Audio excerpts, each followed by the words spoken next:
Sa 4 na milyong mahihirap na senior sa Metro Manila, mahigit 200 ang buena manong nakatanggap ng pensyong dinoble ang halaga. Tiniyak ng DSWD na kayang bigyan ng iba pa ng pensyong nasa 6,000 piso para sa kalahating taon o 1,000 piso kada buwan. Sa mga lolo at lola dyan, mga senior citizen, you are in good hands with DSWD. Para sa mga Filipino senior citizen na kabilang dito sa social pension ni DSWD, magandang balita dahil sinimulan na pong ipamahagi ang 1,000 pesos na monthly pension para yan sa increase na ipapatupad simula ngayong buwan ng February. Hold up.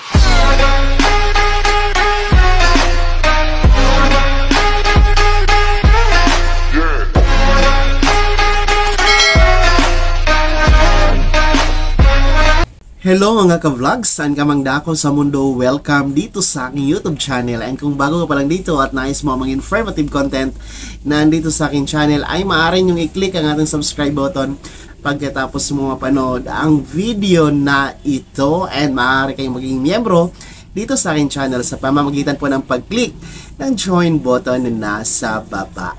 Sinimulan na nga po noong February 1 pa hanggang kahapon, February 2, ang pamamahagi po ng paunang dagdag na increase dito nga po sa social pension ng mga Filipino indigent senior citizen mga ka-vlogs na noon ay nagkakahalaga ng 500 pesos pero ngayon ay nagiging 1,000 na po bawat buwan at nagiging 6,000 na po ang every 6 months tuwing payout po yan mga ka-vlogs.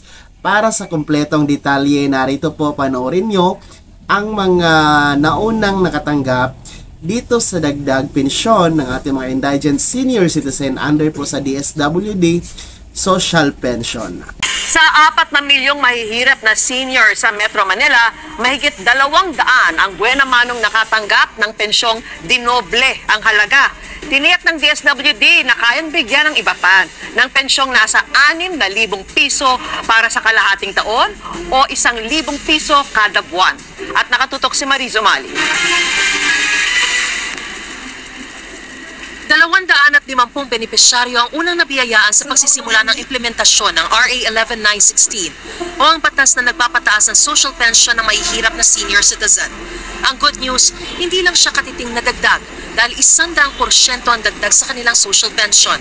Mula sa dating 3,000 pesos, magiging 6,000 pesos na kada semestre ang makukuha ng aabot sa 4 na milyong indigent senior citizens sa NCR. Ang batas na ito ay parangal sa mga sakripisyo, malasakit at pagmamahal ng walang sawang ipinagkakaloob ng ating mga lolo at lola. Matagal na namin ihintay ito.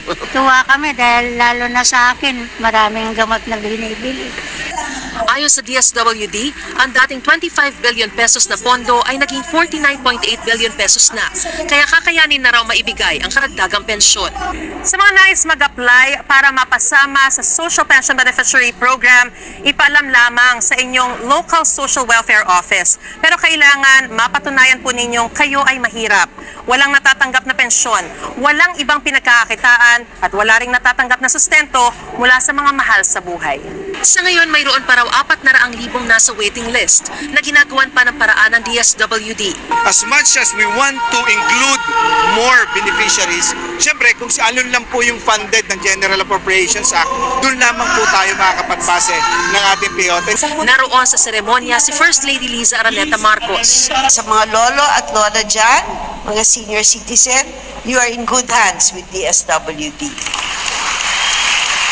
Bago siya umalis, sinubukan ko siyang tanungin tungkol sa mga patutsyada ni dating Pangulong Rodrigo Duterte.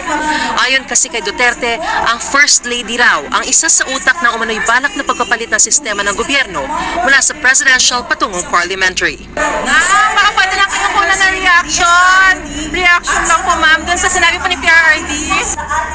So ayun po mga ka-vlogs, no, ang mga paunang nakatanggap ng mga senior citizen dito nga po sa increase na 500 pesos na social pension na ngayon ay magiging 1,000 pesos na At ang every payout po is every 6 months at ito ay magiging 6,000 pesos na at sa buong taon ay magiging 12,000 na po. So 100% po ang increase or dagdag nga po sa social pension para sa ating mga indigent senior citizen. So sa mga hindi pa nakatanggap, ayan, naka-waiting na po yung list nyo, no? Antay-antay lang po kayo sa inyong schedule payout dyan sa inyong LGU. Para sa mga gustong sumali dito mga ka-vlogs ay maaari kayong lumapit sa inyong LGU sa pamamagitan po ng OSCA office or the CSWDO or MSWDO na office mga ka-vlogs, no? Mga social welfare office dyan sa inyong LGU. Basta siguraduhin na kabilang kayo sa mahirap or indigent na mga senior citizen, yung walang mga income, walang pambili ng gamot, walang sumusuportang pamilya mga ka-vlogs in terms financial. So, lumapit kayo sa inyong LGU para masali na kayo dito sa dagdag increase ng social pension para sa mga indigent Filipino senior citizen. Sana'y naging gabay ang video na to kahit paano at nabigyan kayo ng kaliwanagan at idea. Kung hindi ka pa nakasubscribe dito sa aking YouTube channel ay maaari nyo pong i-click ang ating subscribe button na nasa baba. Huwag nyo kaligtaan na i-turn on ang notification bell. Ilagay mo sa all para updated ka sa mga bagong videos na i-upload ko. And maaari mo ding i-like ang video na to. Kung meron ka pang mga katanungan ay maaari nyo i-komento sa comment section na nasa baba. And you can follow me sa aking official Facebook page na nasa screen nyo. Muli po ito si Daniel Timpawa na nagsasabing kung tunay kang kaibigan, please, pautang naman dyan. Bye-bye!